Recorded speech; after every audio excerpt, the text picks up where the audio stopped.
A gente geralmente faz uma divisão nos negócios entre dois conceitos, né? Que é o CAPEX e o OPEX, né? O CAPEX seria o Capital Expenditure. Então, assim, é o investimento que você faz, por exemplo, no maquinário, nas câmeras, né? Então, você precisa de um investimento desse para começar. E aí você tem o OPEX, que é o dinheiro que você vai utilizar para os seus gastos mensais, né? O que vai acontecer. Você falou que vocês demoraram para começar a tirar algum dinheiro, né? Mas você falou que vocês compraram câmeras, equipamentos.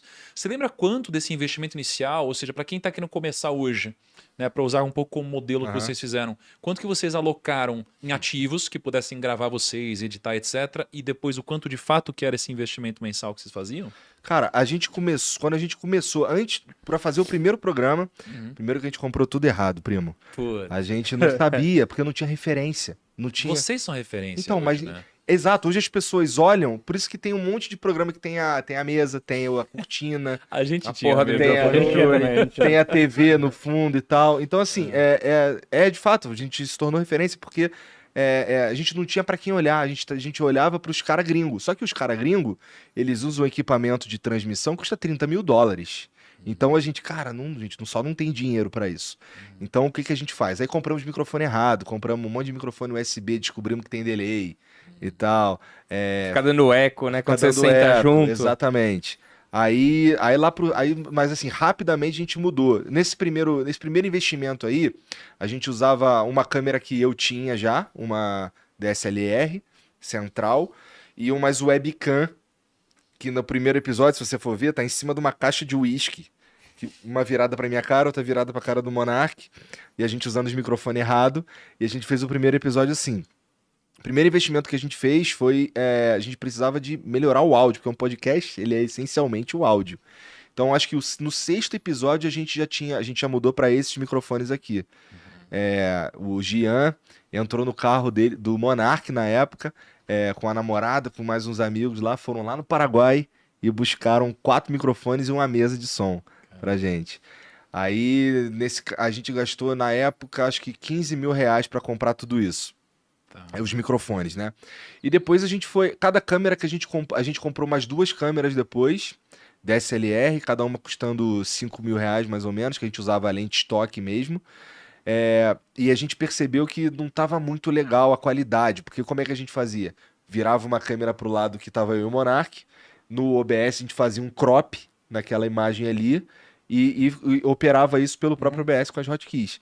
E a gente, pô, não tá muito legal isso aqui não, vamos comprar mais câmeras. Aí quando você compra mais câmeras, tem que comprar a mesa de corte. E aí quando você compra a mesa de corte, você tem que comprar uma placa de captura diferente. E assim, a gente não sabia, a gente foi descobrindo as coisas e à medida que a gente resolvia um problema, a gente criava outro. Só a mesa de corte custou R$ 10.000, É caro né? mesmo. É caro. Então, a gente teve aí no início aí, dá pra gente dizer que a gente fez um investimento de uns 35 pau, mais ou 35 menos, pau.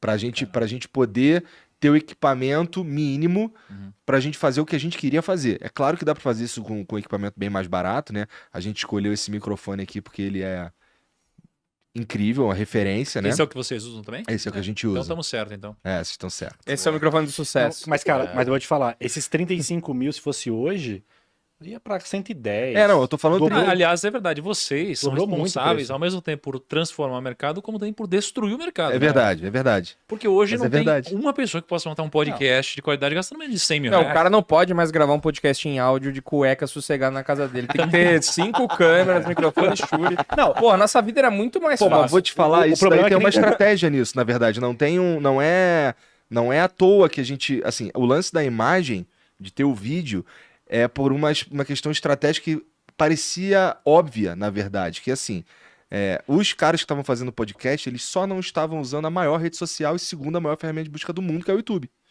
Então, por que não? Por que não usar isso também? Cara, isso Daí- aqui veio de uma leitura de mercado de vocês ou veio de uma modelagem de um negócio que já fazia sucesso, por exemplo, nos Estados Unidos? Assim? Cara, ó, muita coisa a gente fez olhando pro Joe Rogan, muita coisa. A gente fala isso com recorrência, inclusive. Inclusive o lance da cortina lá, a gente viu do Joe Rogan também, só mudamos a cor e tal. Fizemos com o que dava pra fazer. E aí a gente fez o primeiro estúdio era do jeito que dava pra fazer e a gente foi aprimorando, mantendo a mesma identidade, sabe? Mas a gente é muito inspirado mesmo assim no visual do Joe Rogan e tal, até no jeito do que o programa funciona, a própria proposta da coisa é bastante inspirada lá fora, assim. Mas tem muita estratégia que hoje todo mundo vê como óbvia, mas que a gente que pensou, a gente trouxe pra cá. Por exemplo, o Joe Rogan, ele não fazia os cortes do próprio programa. Os cortes que tinham lá eram de fãs que faziam, entendeu? E a gente, por exemplo, o próprio nome Cortes, eu lembro até hoje, eu tava sem camisa, no estúdio, sem camisa, com as pernas pra cima da mesa, eu, o Monark e o Jean, e a gente pensando qual o nome que a gente ia chamar isso daí, porque já tinha um canal de fã já, porque a gente encorajava a galera a usar o nosso conteúdo, já tinha um canal de fã que o nome era Flow Highlights, se eu não me engano. Era alguma coisa. Não, clipes. Alguma Flow coisa. Assim. Highlights. Era uma parada assim. Eu não lembro direito. E a gente ficou pensando, pirando em qual o nome que a gente ia colocar no canal oficial da gente mesmo.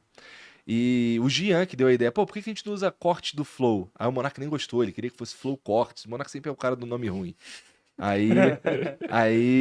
Mas acabou ficando corte do Flow. Daquele jeitinho lá, com o oficial entre colchetes e tal. E a gente meio que. No ano de 2020, no começo de 2021, a gente meio que ensinava os outros mesmo. A galera ela não era só inspirada na gente.